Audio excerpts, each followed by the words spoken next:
Hey, here we go. So, thanks everybody for tuning in for the President's Seminar.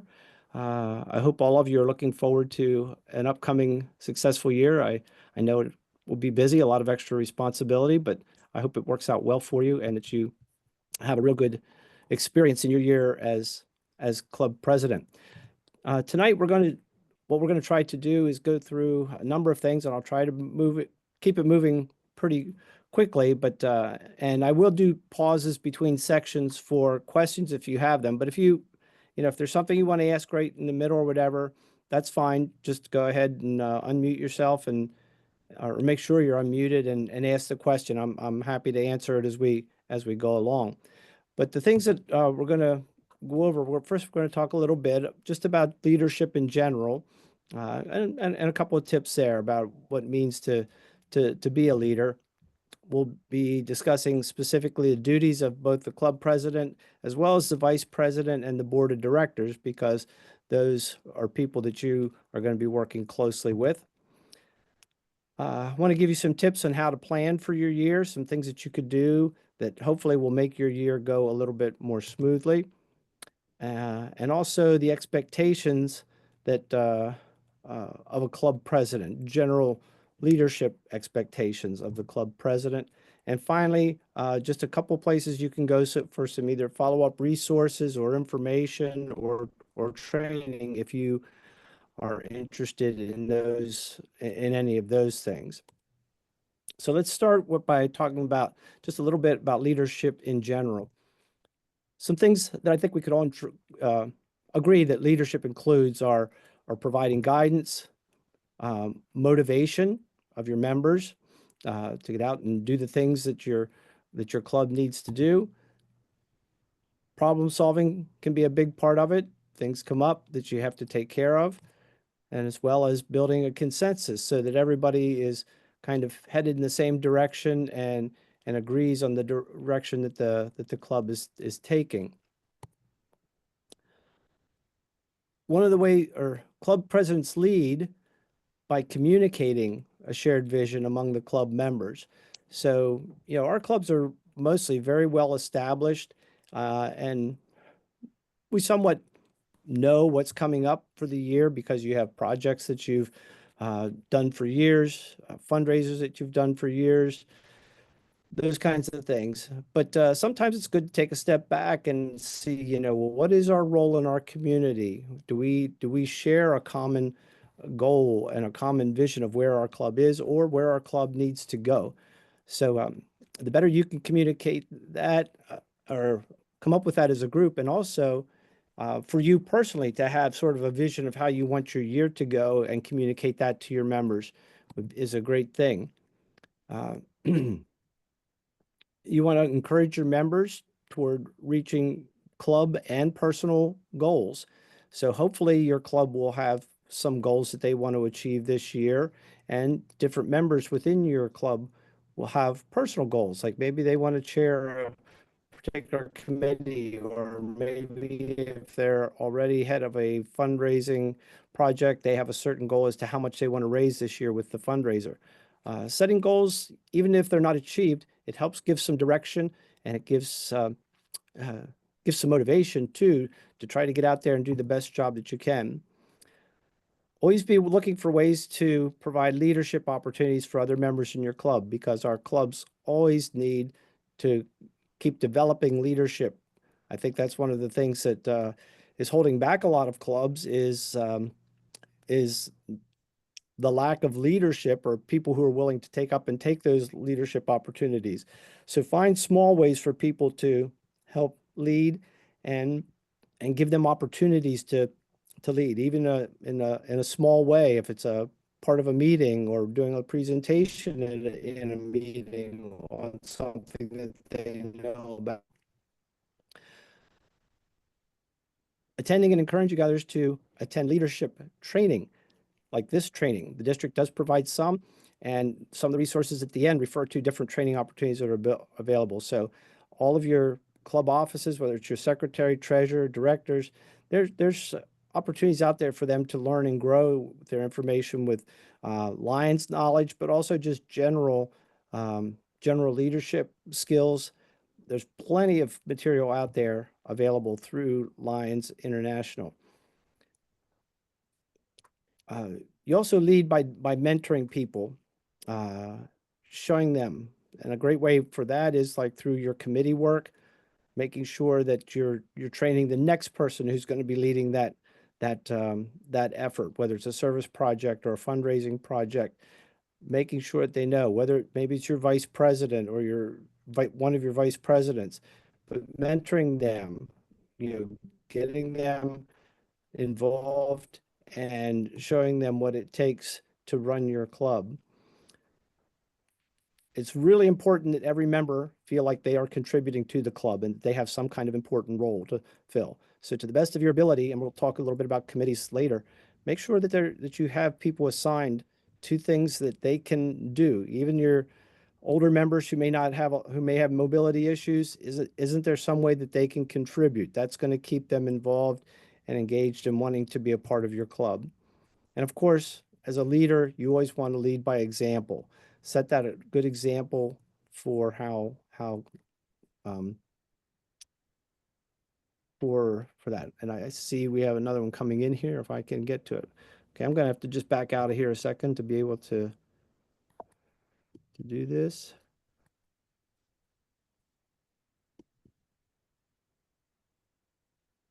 And we're back. All right.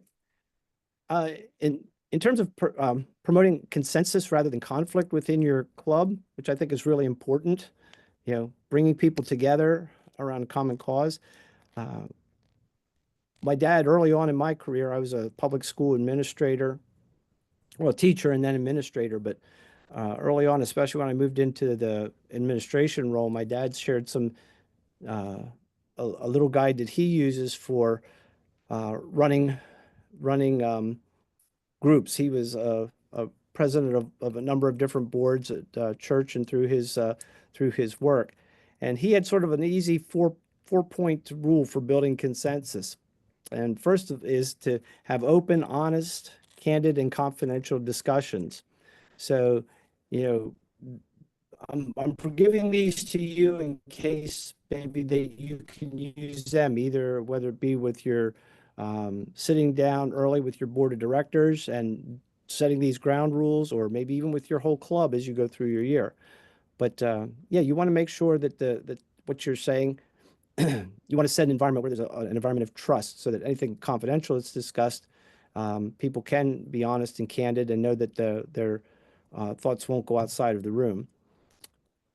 Another is to encourage people to own their own views.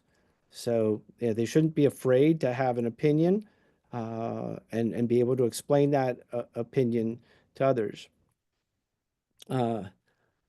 We should be able to challenge other members' opinions without being offensive to those people. So we can disagree with each other, but we don't have to be disagreeable. Listening to the radio today, well, there was I heard somebody say something along the lines of, um, even if you have the strongest of disagreements, don't let your disagreements with others turn into hate or dislike of those people. You know, that that's going to be counterproductive.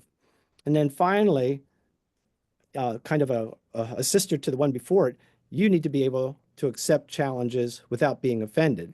So, you want to be polite when you're challenging somebody. You don't want to be offensive to them. And at the same time, if somebody's challenging you for something, you say, you need to be open to that.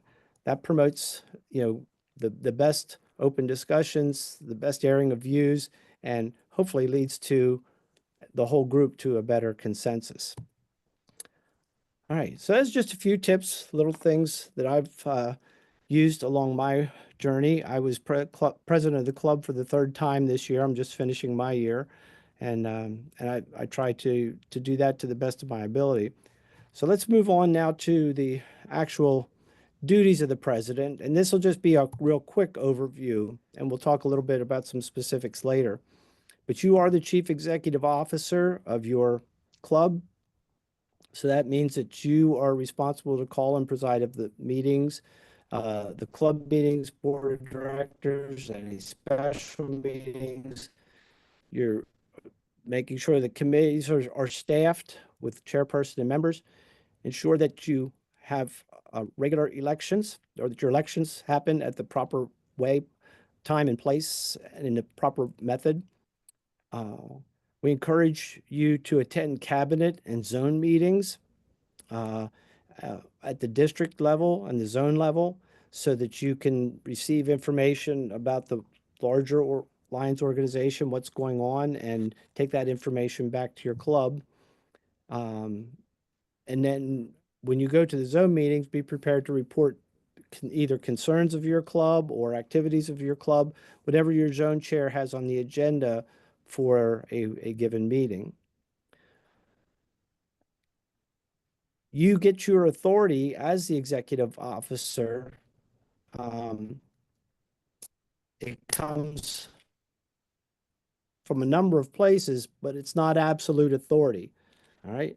Um, you've been given that authority by your club through their vote to make you president.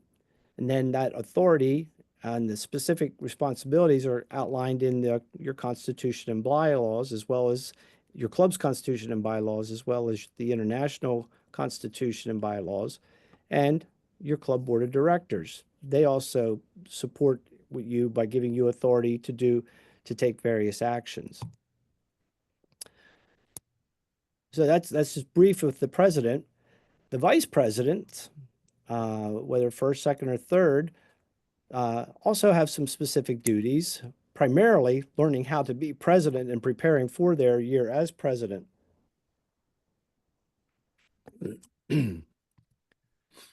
So ideally, if your vice presidents will have served as a committee chair or a board member prior to being elected as vice president, which will help them with a number of the duties that they're responsible for. I know that some of our clubs, again, with the membership or whatever, sometimes they bring people along who have not been members for very long, so they may or may not have had some of these experiences. But hopefully you've had some of these, if not with your Lions Club, maybe with another organization. So first and foremost, you want them to understand the duties and the role, understand the president's role and duties.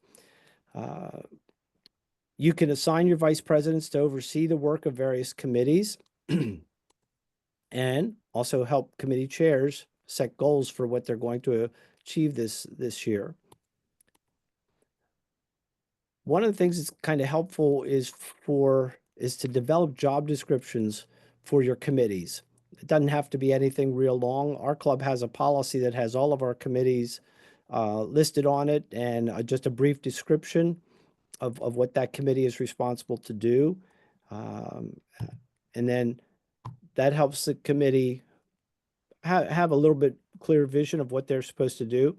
But then we want to help the committee chairs also learn meeting management. So that's part of that learning experience, how to run a meeting. You know, many of us have had that outside of Lions, but we have members who have not been a part of that kind of a thing. So learning how to do that, your vice presidents can help, and that's part of that mentoring role. Your vice presidents can also act as a resource for the committee chairs to go to, so the chairs can become more familiar with the ins and outs of whatever position they are doing. The vice president can also be an ex officio member of an assigned committee, so they might not have a vote there, but they're there for as a resource and a reference. And they could report on behalf of committees. You might have them ask them to do that. So those are just a few things as far as the vice president's role. So the officers and the board of directors really make up the club's management team. And when we talk about the officers, and as I go through this, I'm going to be referring to officers and the board of directors the way they're laid out in the club constitution and bylaws. Your club may have its own constitution and bylaws. you don't have to use the standard constitution and bylaws that the Alliance International has, but if your club has its own version of the constitution and bylaws, it probably started with the standard one, and then it was enhanced, so to speak. But you have to make sure that it stays updated and it's not in conflict with what's in the Alliance International bylaws, constitution and bylaws. So here are the officers, what are considered the officers of your club under the standard constitution bylaws. Your president, your immediate past president, the vice president or presidents, a secretary, a treasurer, and that position can be combined. You can have a secretary treasurer, a service chairperson, a marketing chairperson, and a membership chairperson.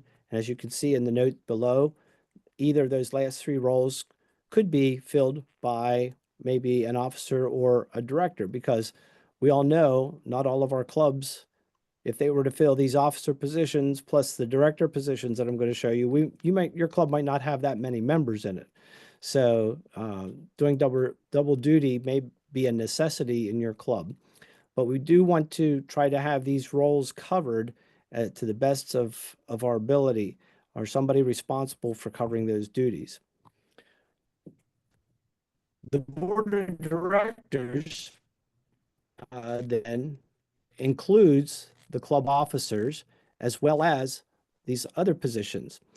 Lion tamer and tail twister are two traditional positions within Lions. They are not required, however, they are optional. Your lion tamer is the person who's kind of responsible for the club's property and equipment. The tail twister is there to try to keep meetings light and lively and bring some entertainment and fun to the club meetings. Your club should have an LCIF coordinator, somebody who promotes our Lions Club International Foundation. If you don't appoint somebody else, that position defaults to the immediate past president, and that's who LCI will communicate with and send information to as far as LCIF is concerned.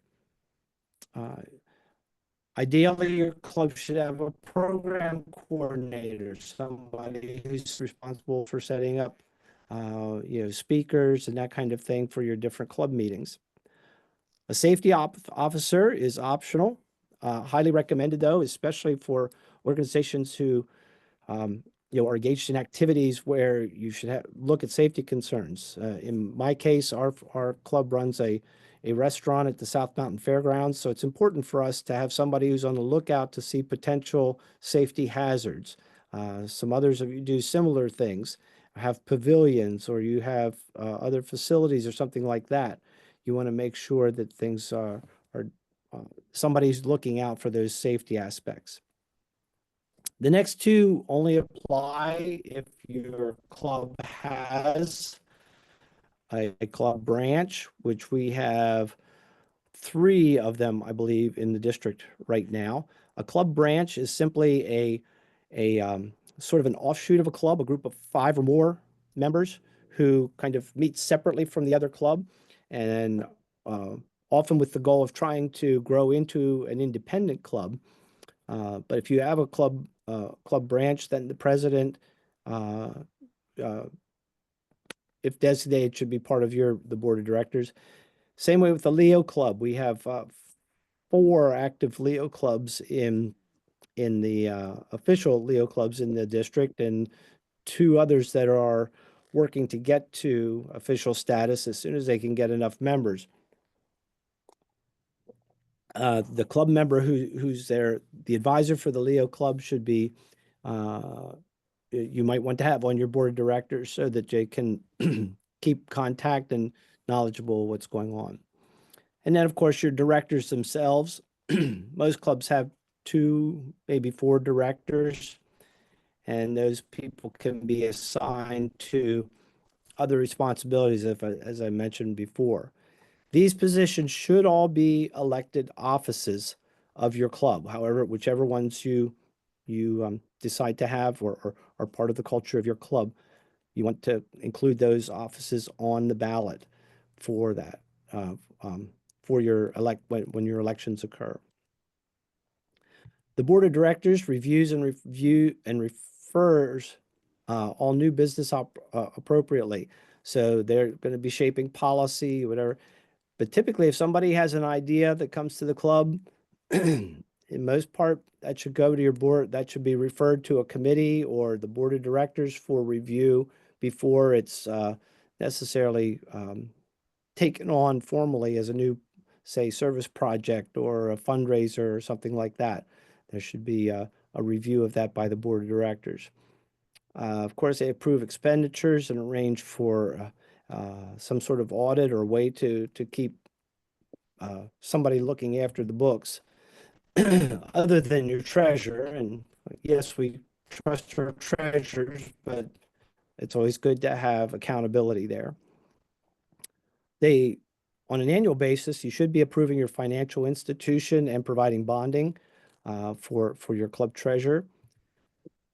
Maintaining two separate accounts, and this is primarily a responsibility of your treasurer, but if I hope you're all aware at this point, but maybe not, that Lions keep their administrative money separate from their public money or their activity money, project money.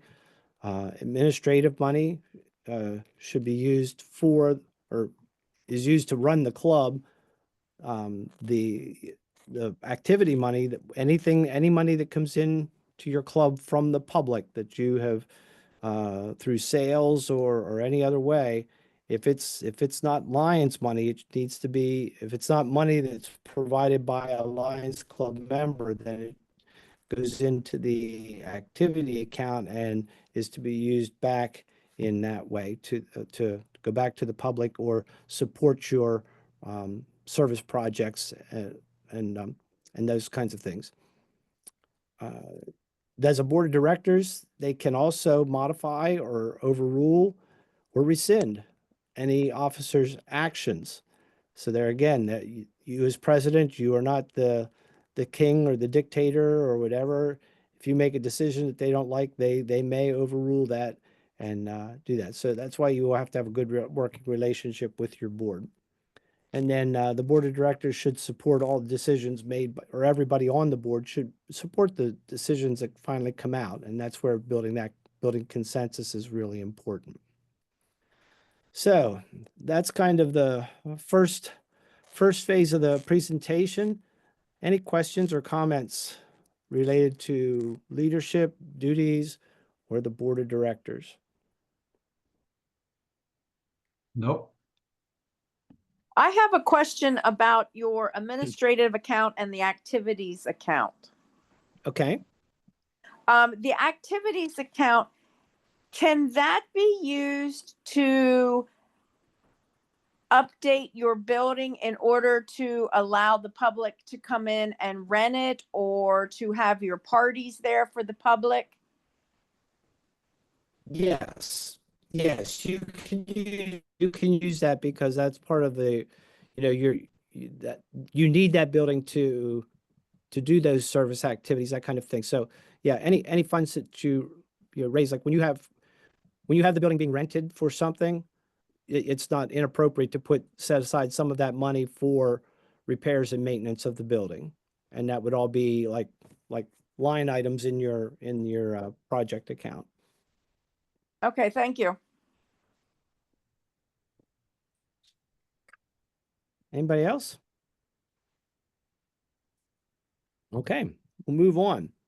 Now, I'd like to share with you a few things about some tips as far as for planning for your year. And I always try to think about this as, for me, being a leader is about being 5 steps ahead of the group, trying to anticipate what's coming up, making sure things are ready to go, and you're not stuck at the last minute trying to figure things out. So one of the things that will help you through your year is to become familiar with your club's constitution and bylaws. And as I said, some of you might have your own specific constitution and bylaws, but I believe most clubs function under the standard club constitution and bylaws that's provided by Lions Club International.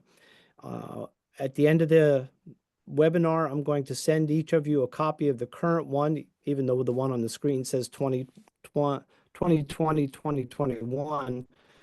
I will send you the one for this year, just for 24, 25.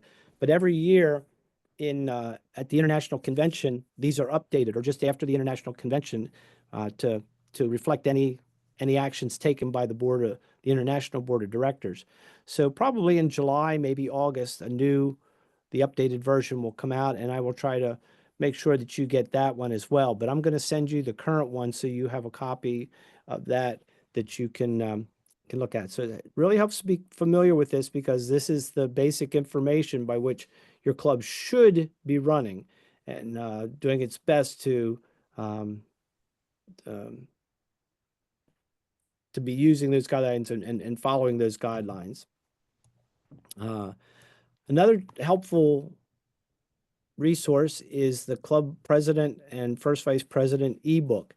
This has a ton of information in it, and one of the things, it's an electronic document. What's nice is that there are links for every section, or every topic that comes up in there. They provide multiple links as to where you can access or get forms and get more information about the topic and what's referenced. So I'm also going to send that to you. That was recently updated, I believe, just last spring. So that's pretty up to date. It's a good resource for you to take a look at, so that you can see there, and then just kind of put that in the back of your mind and know that if you have a situation comes up and you're not quite sure what the protocols are with that, you can look for it, and you'll probably find it in the ebook. I certainly encourage everybody to start early with their planning. Hopefully you're doing some planning already for your year, as you were all elected, hopefully last month sometime. Depending on what you're doing, you do want to get permission from the club president to begin organizing. So making contacts with different members who you might want to chair projects or take on certain responsibilities. Just don't step on any toes for the current president until his or her year is finished. Be good to schedule a meeting with your incoming officer team now that you know who they are. And this is where maybe you can do some goal setting with them, and just sort of set the table with what's going on. Try to get your committee chairs appointed and assign your club members to committees. Last year, I handed out a survey to the membership, and I asked them to sign up for committees they were interested in, and then I used that to refine my selection of committee members and chairs. May be helpful for you to talk with your predecessor and/or a past president that you respect, just to get their input, especially if you have ideas for maybe some new initiatives that you are interested in. And also just to use them and establish relationships, so you have somebody to talk with about that. Another thing that I found helpful for me this year was to create a binder that I took to every meeting, and I included lots of things in here. I had my agenda, of course, for the meeting. I had the minutes from the previous meeting, so I could always look back. Any financial reports that the treasurer gave me or handed out, I tried to keep a copy of that, as well as other information like your club's budget for the year and budget updates. A membership roster you can get from your club secretary, or you can actually print it out yourself from the Lion portal, which I'll mention in a little bit as well. Officer and committee lists, so you have that as a reference in there. I put a calendar of my meeting dates in mine. I always carried a copy of the club constitution and bylaws that I just showed you. I printed out a small version, like 2-page, I forget if it was 2 or 4 pages per side, so that it didn't take up so much space and somebody used so much paper. But I always had that with me as a reference, as well as any of your club policies. If you're using the standard club constitution and bylaws, your club may have some specific policies that elaborate on things that aren't really addressed in the constitution and bylaws, or that need refinement. So our club has a handful of policies that that specify what offices we have, and who's assigned to them, how our directors are used, what our committees are, what our projects are, our fundraising projects, and what our meeting dates are, how our meetings, we're in the process of approving one actually on that with when we meet, and what special meetings we have, that type of thing.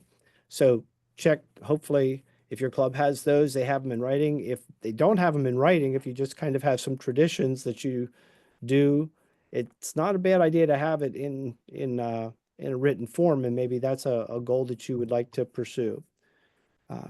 Robert's Rules of Order are referenced in the club constitution and bylaws. If you can find a copy of that or a basic cheat sheet for Robert's Rules of Order, that might be something that's helpful to you, so you know the ins and outs of how motions are to be presented and when they can be, and tabling the motions, that kind of thing. As club president, you also get a copy of the district directory. Those will be handed out at the first district cabinet meeting, which is in August. I believe it's August 9th, but I can't say that for sure. But that'll be announced in the district newsletter. Probably the July district newsletter will have the dates of the cabinet meetings that are coming up. So take a look for that. Just as an aside, you should all be getting the district newsletter once a month. If you're not, shoot me an email, and let me know. It might be that you accidentally blocked the correspondence that comes from our MailChimp mail service, but I can get you established with that if you want.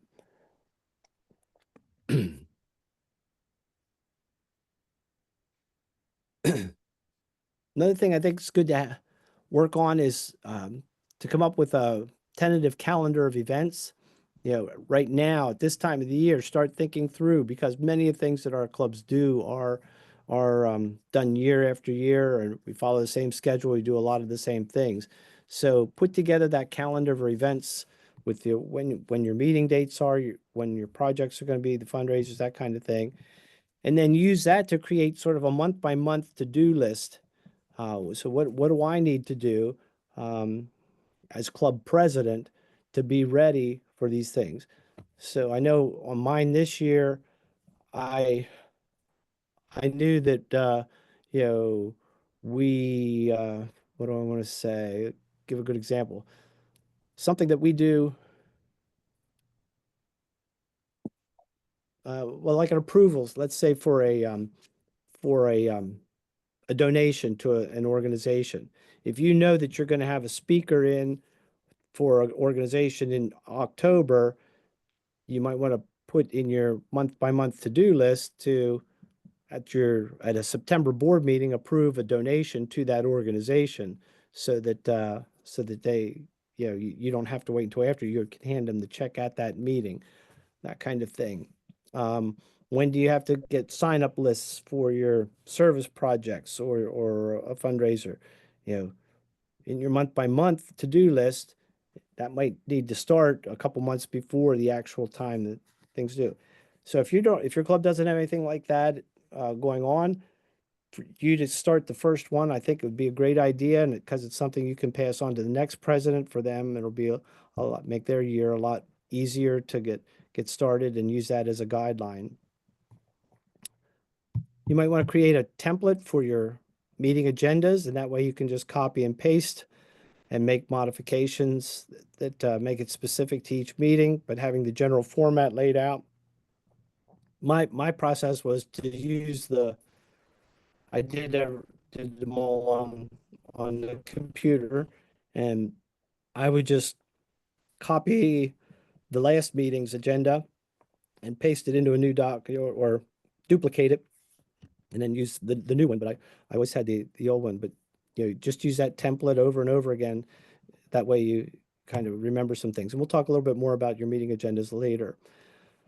As I mentioned, you might I would encourage you to set some goals and develop action plans to achieve those goals. And one thing that you could use to help you consider what some of your goals might be, is to look at the criteria for the Lions International Club Excellence Award. This is uh, another document that I'm going to send to you after our our meeting this evening. The criteria for the Club Excellence Award changes from year to year. So I'm going to be sending you the 24-25 Club Excellence Award criteria. The criteria for next year's award probably won't come out until after July 1st. Excuse me.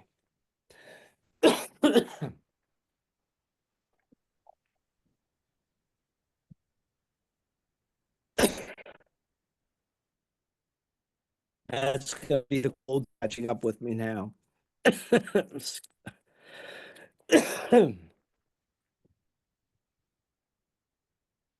Okay.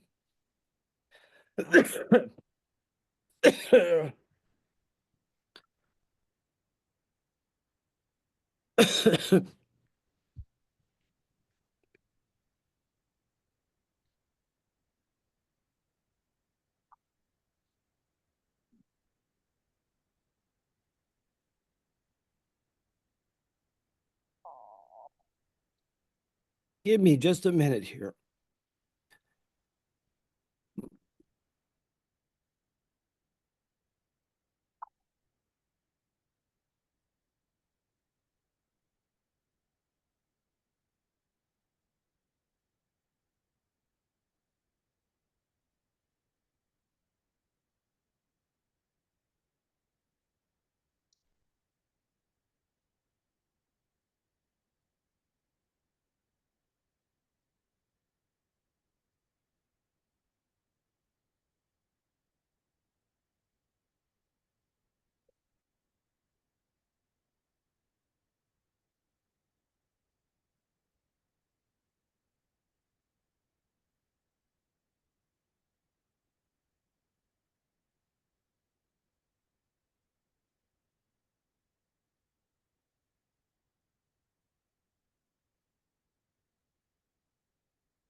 Okay.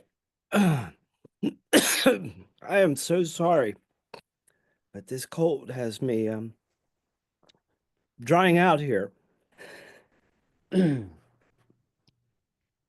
right, I think I skipped a slide there.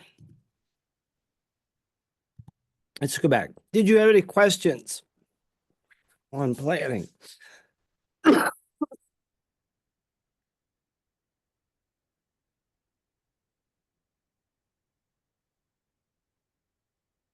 All right, then we'll move on. Uh, you can hear me, right? Yes. Yes. Okay. Yes. Yeah, hear me hacking and coughing. I'm so sorry. So let's see if we can get through this. So leadership expectations. So what is these are going to be expectations of the club president related to things like conducting meetings. Oh, I got somebody trying to come in here. Hang on a second.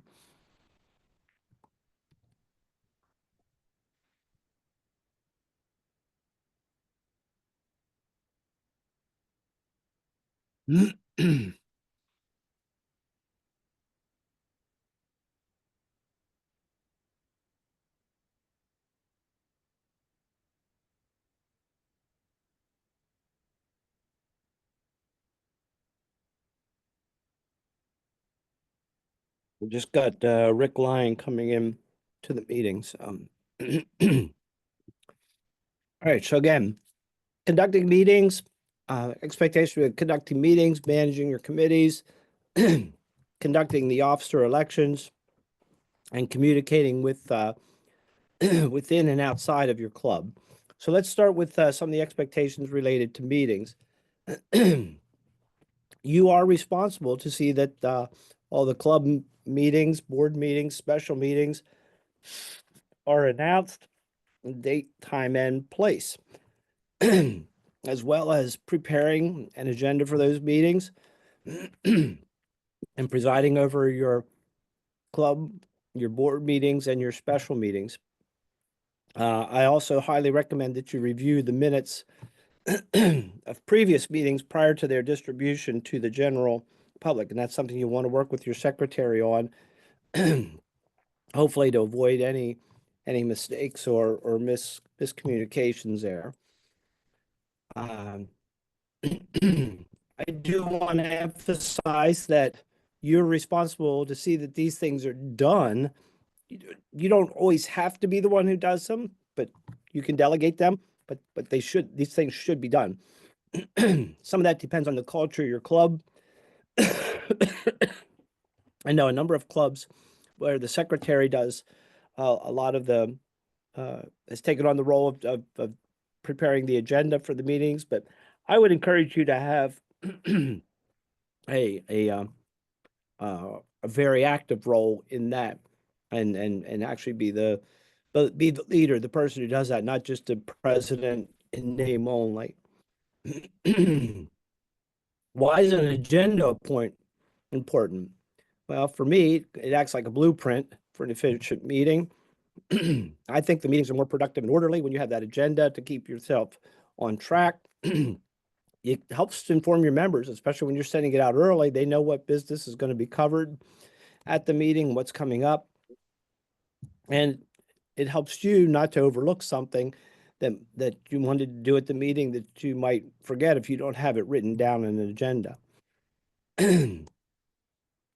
You do want to work with your secretary and vice presidents and committee chairs in putting the agenda together so that you know if they have information that needs to be communicated, if the secretary knows the things that are coming up.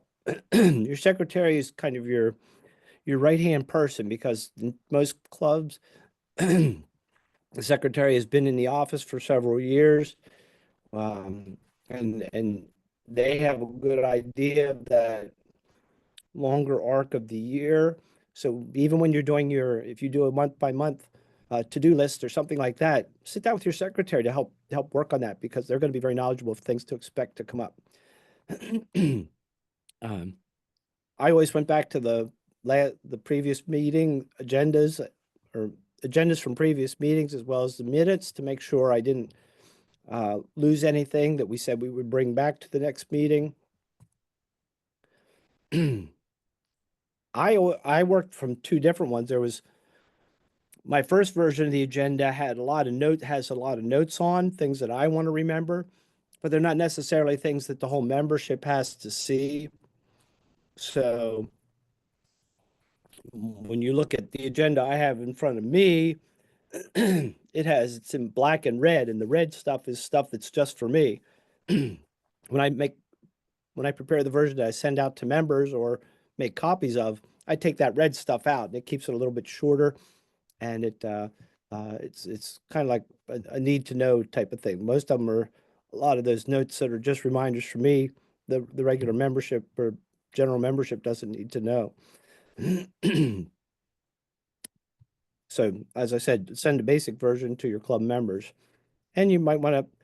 We send ours out usually. We have meetings on Tuesdays, so we try to have the agenda out to the members by Thursday of the week before, so that they get a couple days advance notice reminder of the meeting, and also can look at the agenda and the minutes from the previous meeting.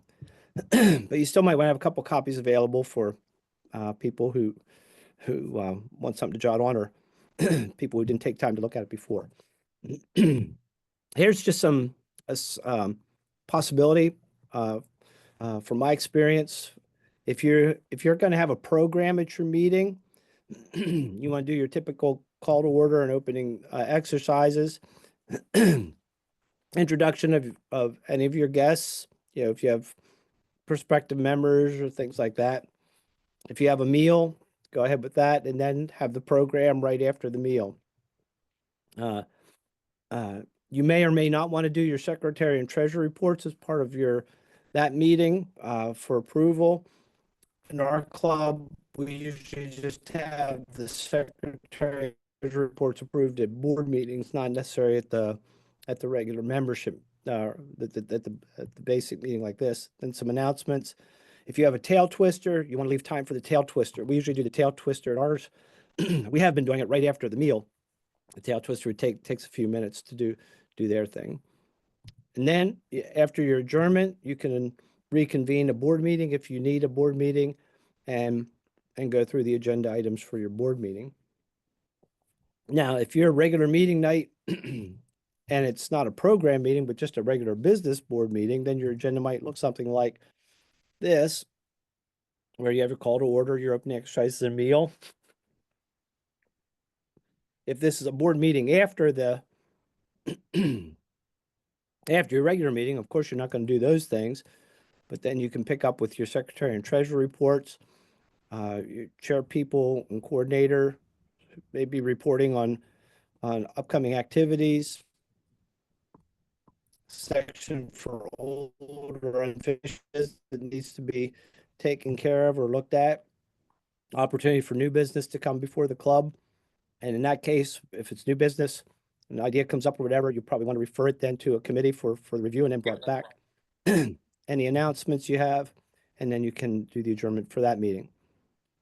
Did somebody have a question? Okay, I'll move on. This was my agenda for the meeting we had last night.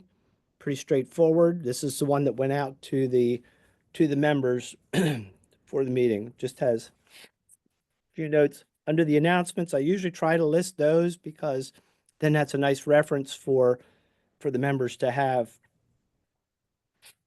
that they can mark their calendars as things come up. And you can see in this case program, the Dolly Parton Imagination Library, which it's a pretty cool project if you have a group in your community that's doing that. I found it very interesting, a way to provide books to kids who are 0 to 5 years old. They get a book a month for the time that they're signed up if they're involved with the program.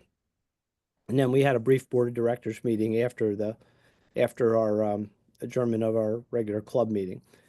And again, many of your clubs have their own traditions, and in the smaller clubs, maybe it's not so necessary with that. The larger your clubs get, the more you want to really keep that board of directors meeting separate from just a regular club meeting where you have a program going on. Because a lot of your members don't want to sit through the minutia of a board meeting. Hopefully your club is functioning well with committees and things like that. So, and especially if you have guests at your meeting too, you don't want them to have to sit through things as you hash out the details of your projects. Any questions or comments on meetings?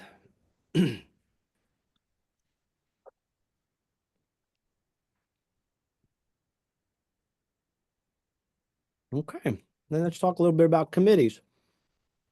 As I mentioned before, you're responsible to seeing that chair people to the committees and members of the committee membership are assigned. I would work with your vice presidents to involve them because so many things carry over from year to year.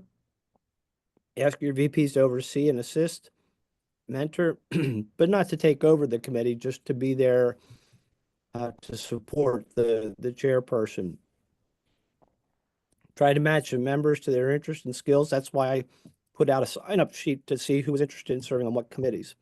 You want to keep trying to bring new blood into these committee appointments so that the new ideas, and build a culture of being accepting of new ideas and new ways to do things. It doesn't have to be exactly the same ways it's been done the past 25 years or something like that. Or maybe things that could be done to make it more effective.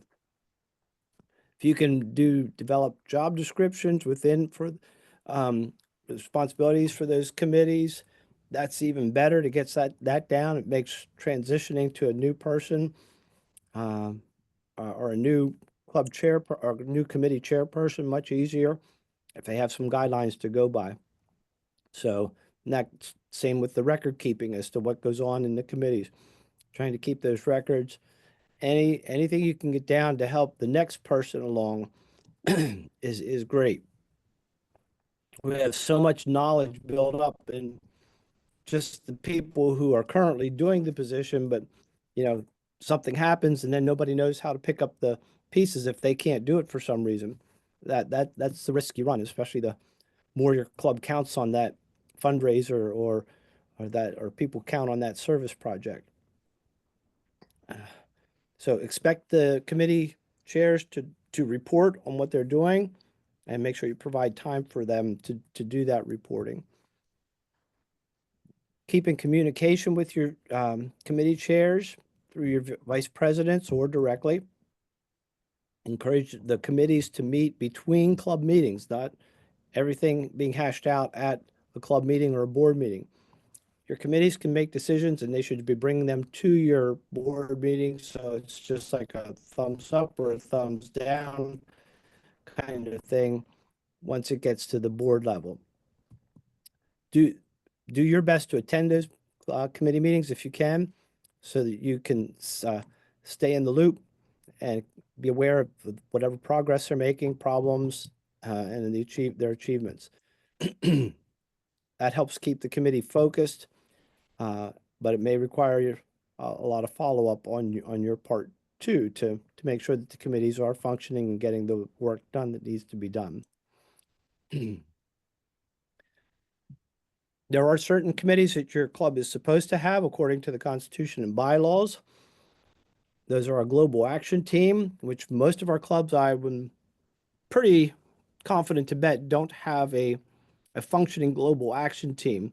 The global action team concept came into being somewhere around 2016, 2017. And it's an effort by Lions International to have a team of people at every level who strategize around service, membership, and leadership. And those three things working together to advance the club. We use this structure at the district level pretty heavily, but we haven't been too successful in introducing it at the club level and getting global action teams set up at the club level. But it can be a very effective strategy for putting together action plans to move your club forward in those three areas. You should have a Constitution and Bylaws Committee, somebody who every year takes a look at the updated Constitution and bylaws to see if there are any changes that affect your club. And also that committee would be responsible for reviewing and sometimes drafting new club policies.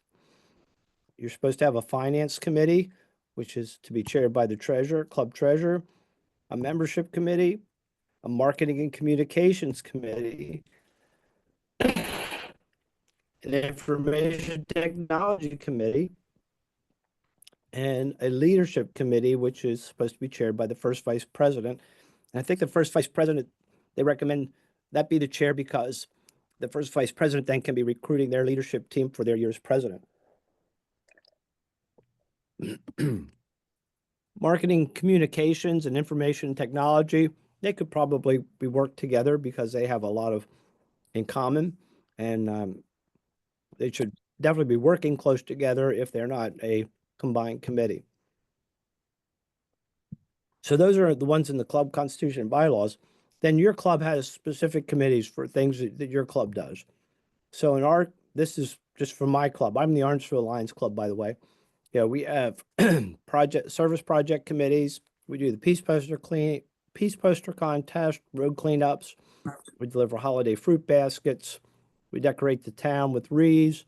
division screenings, Leo Club, sixth grade awards. And we have recently set up a charitable giving committee so that in our budget, we have a line item just for charitable giving. And after we have our major fundraisers completed, we assign a lump sum of money, and then that committee is responsible for making a recommendation as to how many or what nonprofit organizations that money should go to. You have your fundraising committees. In our case, we just have two main sources of raising funds. We have a restaurant at the South Mountain Fairgrounds, so that's our restaurant operations committee. And then we recently purchased a trailer and bought two milkshake machines, and now we go out to events and sell milkshakes. So we have a milkshake committee. And then we have some administrative committees, one that plans our charter night and another that plans our volunteer appreciation holiday dinner. From time to time, you may need a special committee to do a specific task, a one-time responsibility, something like a zone social, or you might want to do a more formal kind of audit of your books. Maybe you want to do some kind of social outing, like a bus trip or concert or a picnic, or a special service project like this year. Our club prepared breakfast every day, every morning for 2 weeks straight for an organization in Gettysburg. We may take that on as an annual project, but for this year, it was just a special project, and we had a committee that worked through that. Your nominating and election committee is a sort of a one-time thing too. That's not specified in the, well, there are some guidelines actually specified in the Constitution and bylaws, but that's another thing that you'll want to, we'll be talking about in a minute here with the elections, but you'll need to assign a committee for that. All right, questions or comments on committees?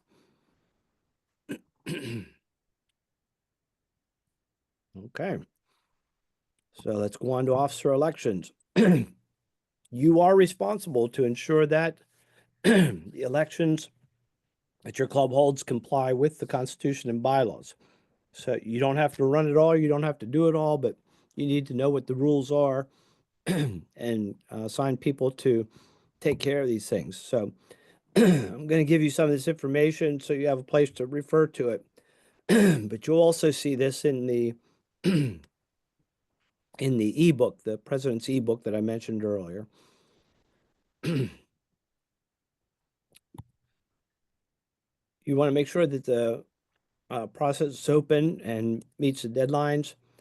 Check with your Constitution and bylaws. So it starts with a nominating committee, and you probably ought to appoint that sometime in January is what I would recommend. At the but you could do it a little bit earlier if you want. You could do it at the beginning of the year if you want. I actually assigned that to the to our leadership committee chair this year to work on that. And they basically put together your ballot of candidates. They recruit the candidates and hopefully at least one for each of your elected offices. Then once they have that in place, you will be ready for your nominating meeting, which should happen in March. So if you only meet once a month, then part of your March meeting, you can put this on your to-do list and your calendar of events. You're going to be doing your March. You're going to be doing having your nominating meeting. You should be providing notice of that meeting 14 days in advance to your memberships so that they know to be there when the people are nominated for the offices.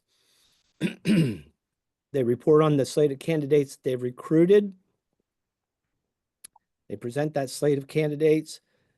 There should be an opportunity then for additional nominations from the floor. And then the nominations can be closed, and the final slate of candidates made on a motion that's approved at this meeting, and that's with the general membership. That's not just a board of directors thing. That's something that involves the whole membership. Then you're ready for the election, which happens in April. Elections are supposed to be held in April according to the bylaws. And again, you want to have 14 days notice of the that you're going to hold the elections. You should have all the names of the nominees that were approved at the March 8 nominating meeting. You cannot accept additional nominations at the election meeting unless there is, well, I shouldn't say it. You don't accept additional nominations. And you're supposed to do all the elections through a secret written ballot. If you don't have a nominee for a particular particular office, you can leave a space for a write-in, and then that person can be contacted to see if they would be interested in serving. But you cannot, you don't go through another nominating process. All that stuff is detailed in the Constitution and bylaws, so you can check there for additional details. They even include like a sample ballot. Questions or comments there?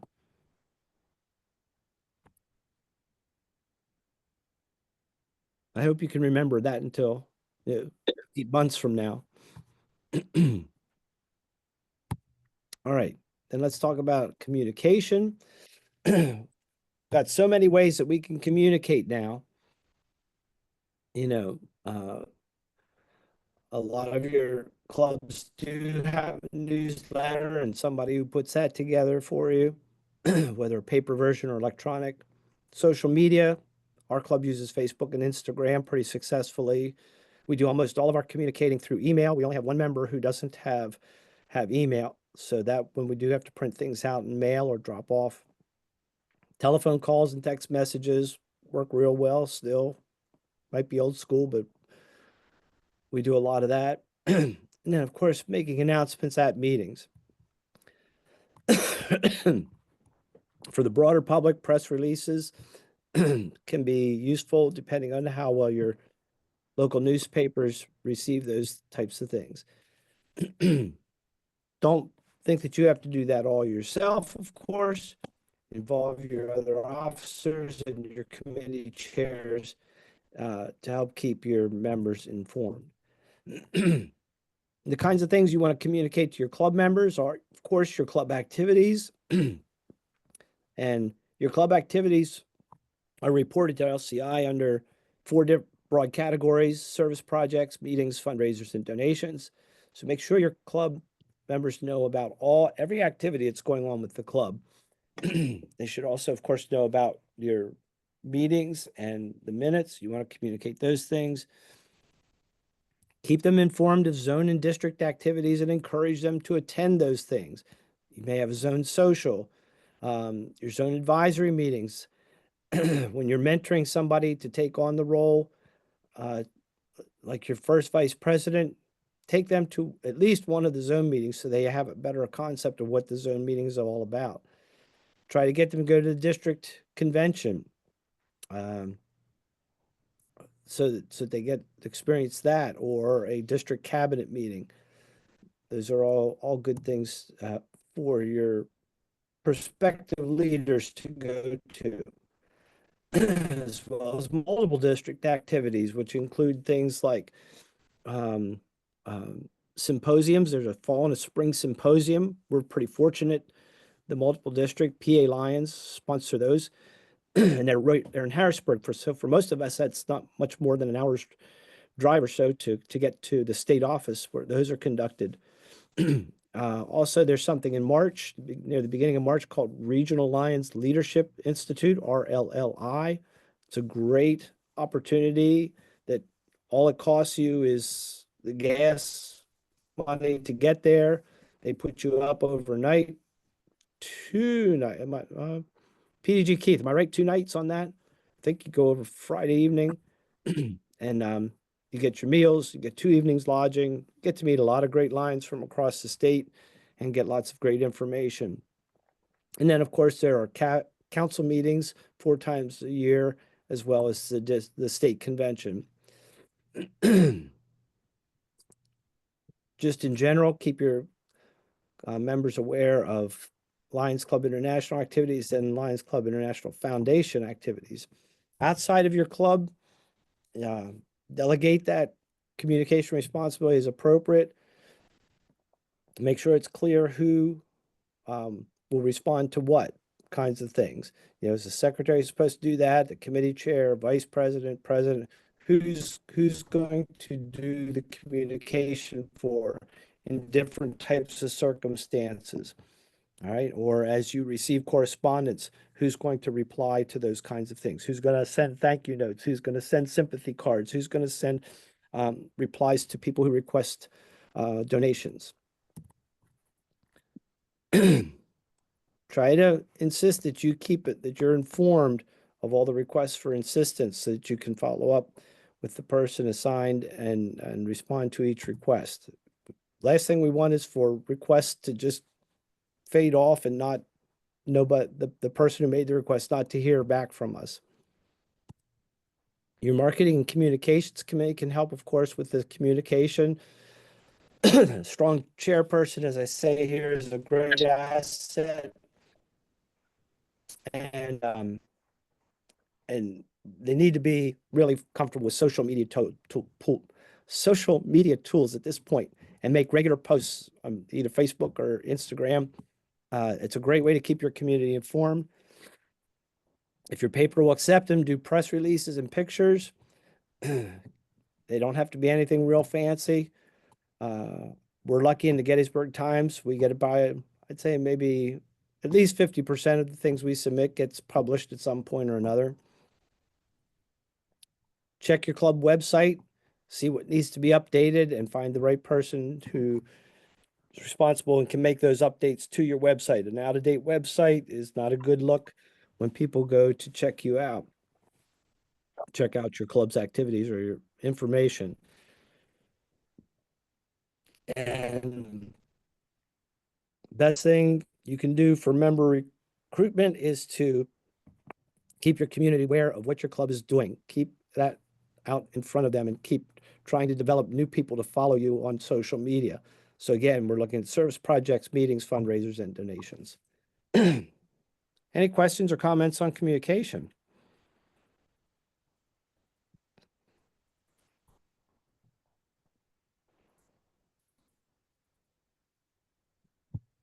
All right, we're coming down to it. Last section, just real quickly, some places to go for resources. As I've mentioned, I'm going to send you a number of documents to help you look at more. Another place you can go is to the Lions Resource Center, and that is at the lionsclub.org website. There's a nice red box there. It says member resources for members, and you just basically have to click through, and you can find you can get down to where you the information that you want just by kind of following the links that are there. It's not overly hard to navigate, but there's a wealth of information available on the Lions Club website. You can also just do general Google searches and include word Lions Club, and a lot of times the links will come up to that. The only thing I'd caution you there is just make sure when you look at the information that's provided that it is up-to-date information. You can also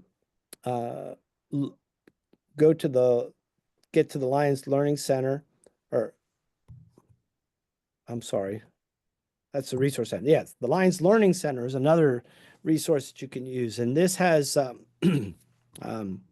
number of online courses which take maybe anywhere from 30 minutes to an hour to complete. They're self-paced kinds of things.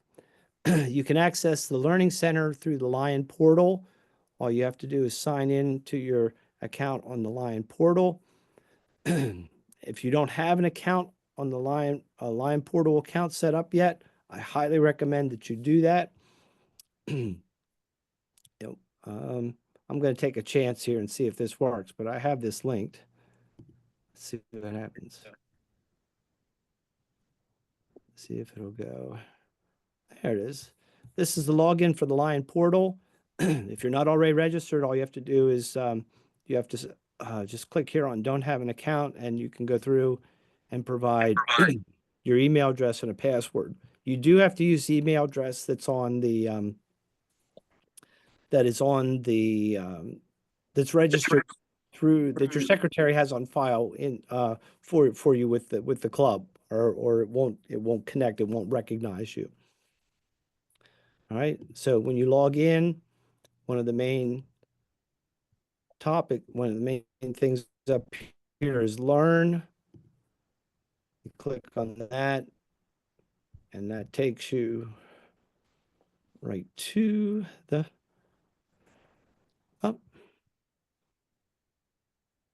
pop-ups. Okay. All right. So I've got an issue there with the pop-ups. Sorry about that. But that'll take you to the link, and then you can access the courses that are there. Okay.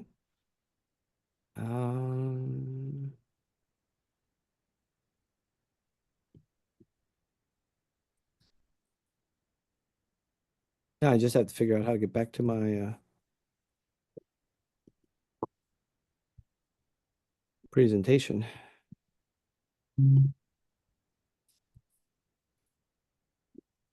Well, here's one way we can do it.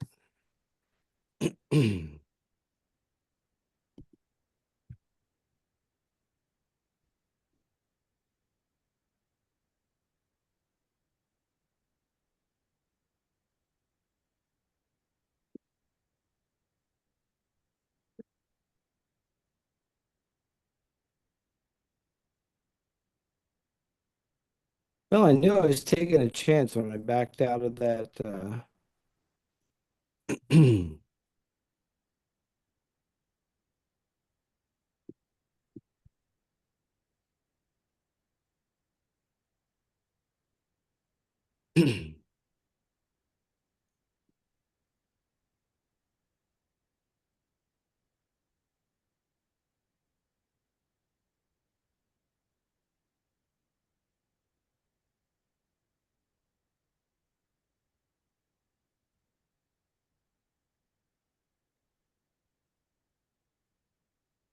There we are. All right. Then another place another place you can go to is the Lions University, which is sponsored by USA Canada Lions Leadership Forum. If you've never been to a Lions Leadership Forum, it's probably, well, I'd say it's the best thing that I've gone to that it's Lions related and basically Lions sponsored. It's its own entity, but it's training specifically on leadership skills and aspects related to leadership and moving the organization forward. This year it is in Atlantic City, New Jersey, so it's really close by, a lot closer than Reno, where I went, or Grand Rapids, Michigan, or a couple of the others. But so this one's really close, and it's always in at the beginning or middle of October. I'm sorry, beginning or middle of September. So if you can go to that, great. But if you want to get a feel for the information, you can just go to Lions University, set up an account, and they have what they call a bachelor's program, which has a set of required courses and electives that you take. Again, these are self-paced online training. So you get to choose that. If you complete the requirements for a bachelor's, you can go to a forum and have the international president shake your hand and hand you your degree. You can then move on and get a master's degree, and then you can get a doctorate in Lions University if you want. So if that was always an ambition of yours, to earn a master's degree or a doctorate. It's not like a university doctor, a regular university doctor, a master's degree, but that's what we call it. So it's a great way to get to really know a lot more about the Lions organization. Any questions or comments about those resources?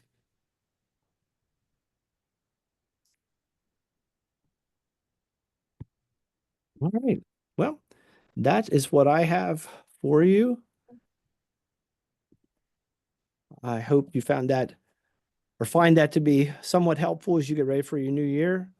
Anybody else have any comments or questions that they'd like to ask before we end the meeting? Yeah, Danny, you said this was going to be posted somewhere, and would we look for that? Because you had a lot of really good slides that are really well organized, and I would like to find them again. Everything's in one spot, so where would that be?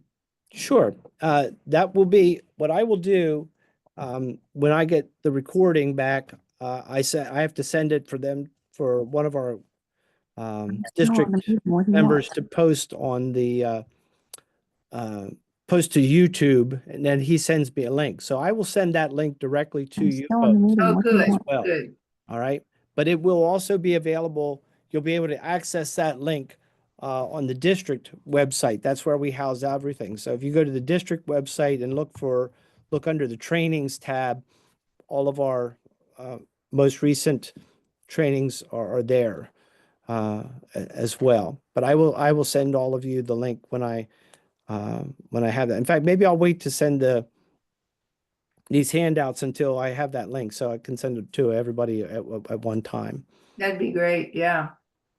Thank Okay. you. Sure. I can also send the PowerPoint or probably a PDF of the PowerPoint that I used. I actually use the Mac version of PowerPoint, which is called Keynote. But I'll send it to you as a PDF.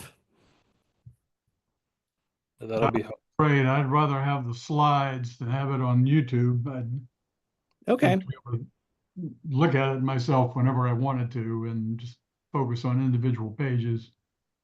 Okay. That's no problem. Can easily do that. Thank you.